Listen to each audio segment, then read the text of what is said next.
broncas, conversas e desculpas. Criar um filho e se deixar criar.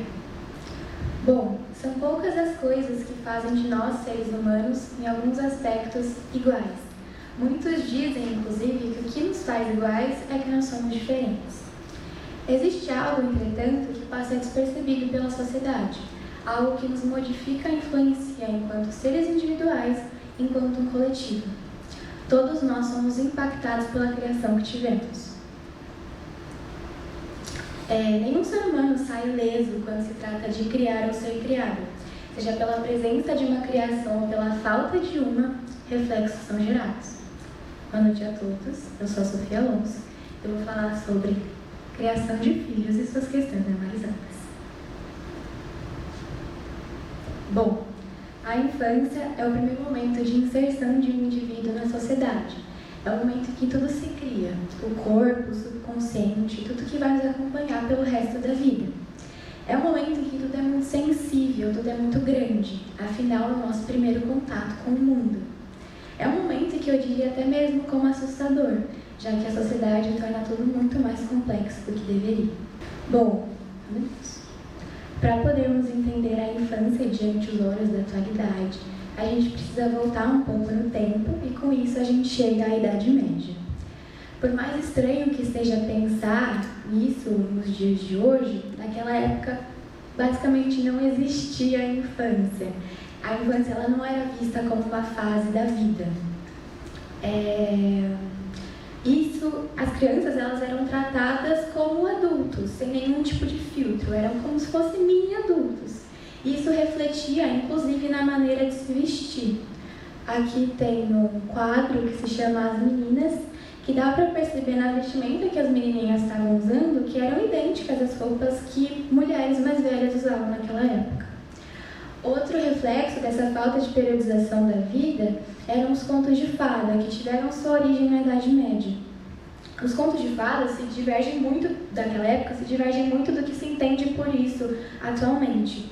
Os contos de fada, eles tinham o objetivo de fazer com que as crianças fossem comportadas, mas eles eram assustadores, basicamente doutrinando na base do medo e do pavor. No conto da Caixinhos Dourados, por exemplo, no final do conto, ela era literalmente devorada pelos ursos. Bom, a infância ela começou a ser entendida de fato como uma fase da vida a partir do século XVII, conforme isso foi se intensificando com a organização da sociedade. O contexto industrial dividiu o espaço das crianças e dos adultos. O espaço das crianças, que consistia nas crianças que eram impossibilitadas ao trabalho, as quais eram impossibilitadas ao trabalho, e o espaço dos adultos, incluindo crianças que trabalhavam. Foi quando as crianças ganharam seu espaço nas escolas e foi quando elas gradualmente foram ganhando um pouco mais de respeito.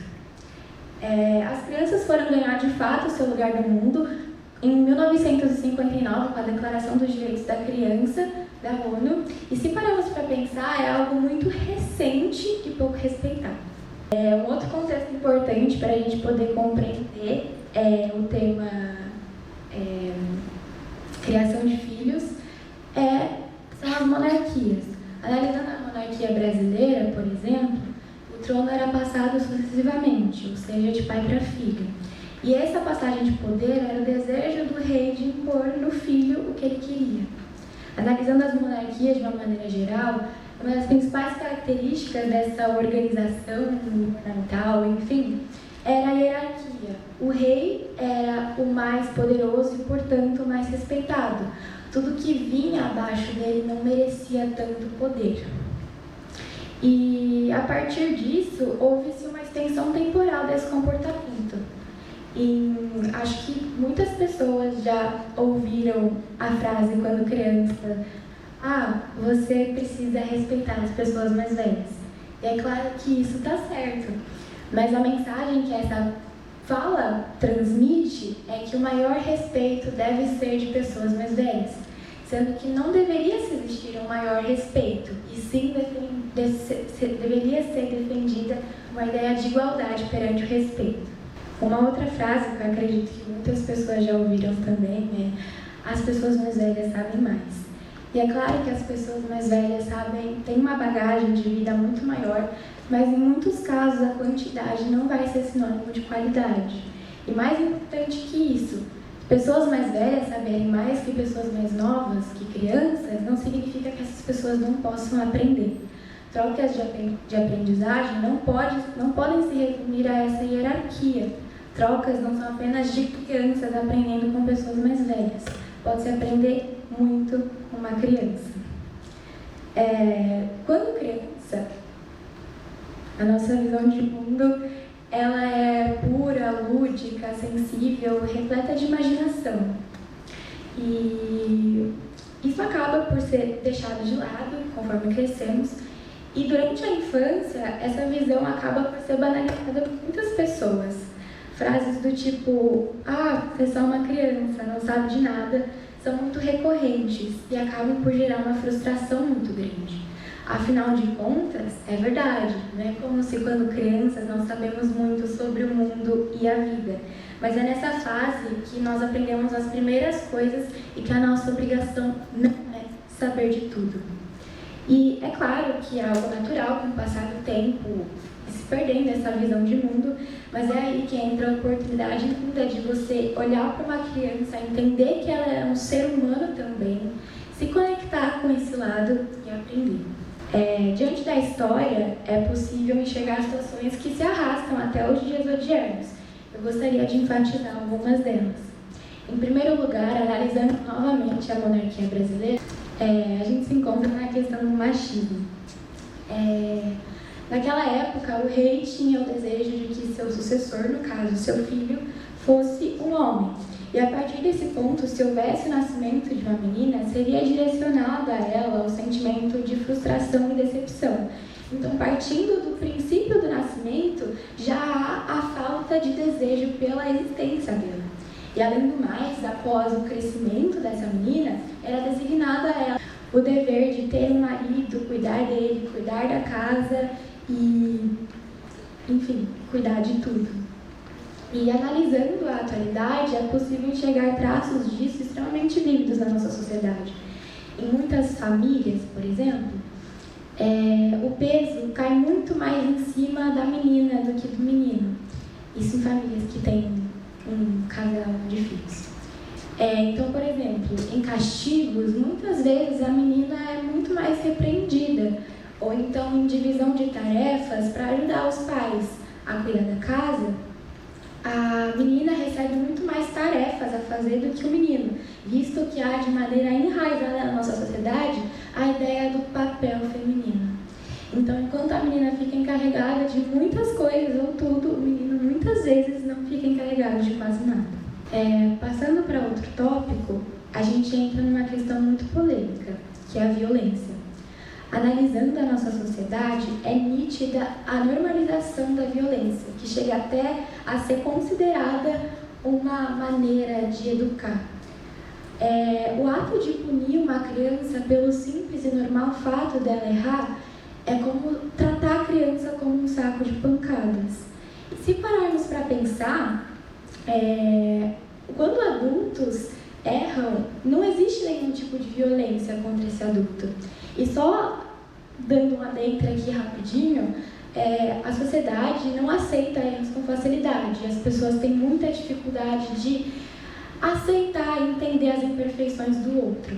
Mas voltando, se compararmos a maneira com que um adulto e uma criança são tratados perante um erro, existe um penhasco gritante.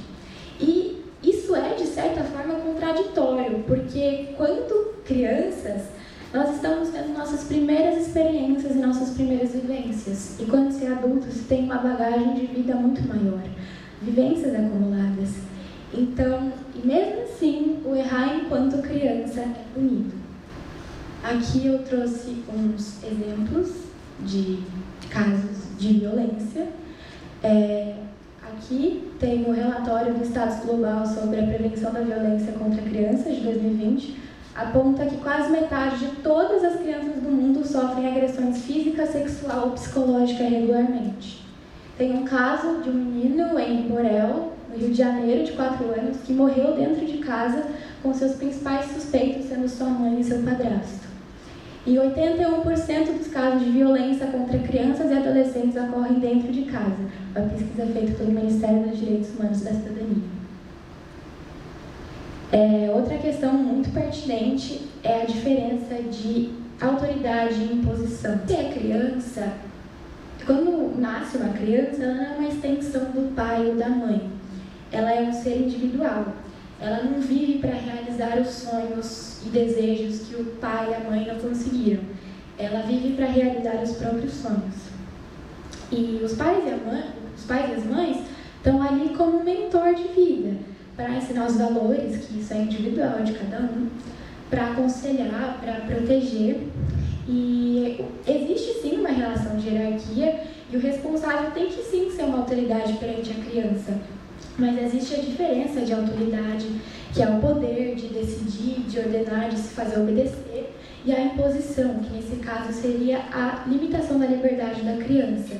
E liberdade não é fazer o que você quer. A partir do momento que a sua liberdade interfere na liberdade do outro, deixa de ser liberdade. E é claro que, quando crianças, nós não possuímos um discernimento muito grande sobre o mundo e a vida. Mas a criança é um ser à parte e ela tem a liberdade de ser. Bom, eu falei muito sobre ser criança, mas é de proporcional importância falar sobre o peso de criar. Existem muitas questões normalizadas quando se é criado e também existem muitas questões normalizadas quando se cria alguém. Voltando na questão do machismo, diante dos olhos sociais, a função de cuidar e educar não é do homem.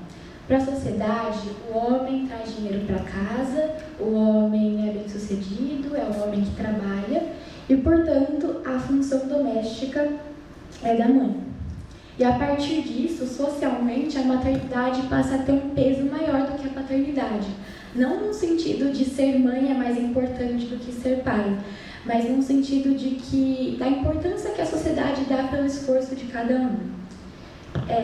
Por exemplo, sempre que tem uma criança mal educada, sempre falam, mas a culpa é da mãe, não criou direito. Ou então, a casa está suja, a mãe não limpou. Ou então, a criança está fazendo birra, a culpa é da mãe. Para a sociedade, a culpa é sempre da mãe. Quando se trata de abandono, por exemplo, quando um pai abandona uma mãe com uma criança, a sociedade praticamente não se mobiliza. E visto que para a sociedade esse não é o papel do homem. Mas quando uma mãe abandona um pai com uma criança, ela é extremamente julgada. E a questão é que ambos estão errados. A mulher está erradíssima, logicamente, quando ela abandona uma criança. Mas o homem também está proporcionalmente errado. Só que quando essa atitude provém do homem, ela é normalizada. E, por fim, o foco disso tudo que eu trouxe era dar olhar ao que passa despercebido pela sociedade, mas que impacta todo mundo. Nada disso tem a função de criticar a criação de ninguém, mas sim proporcionar o questionamento sobre o que é de fato normal.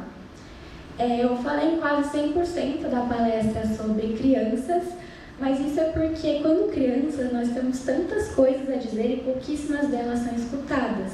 Nós precisamos dar voz às crianças. E não é no sentido de tirar a autoridade de ninguém, mas sim olhar para uma criança e entender que ela é tão ser humano quanto um adulto. Eu não sou mãe, mas eu sou filha. Eu não faço a menor ideia de como se cria uma criança. Mas eu sei que para todos os seres humanos, pais, mães, filhos, sobrinhas, enteados, avós, uma das coisas mais difíceis é deixar o orgulho de lado, é pedir desculpa.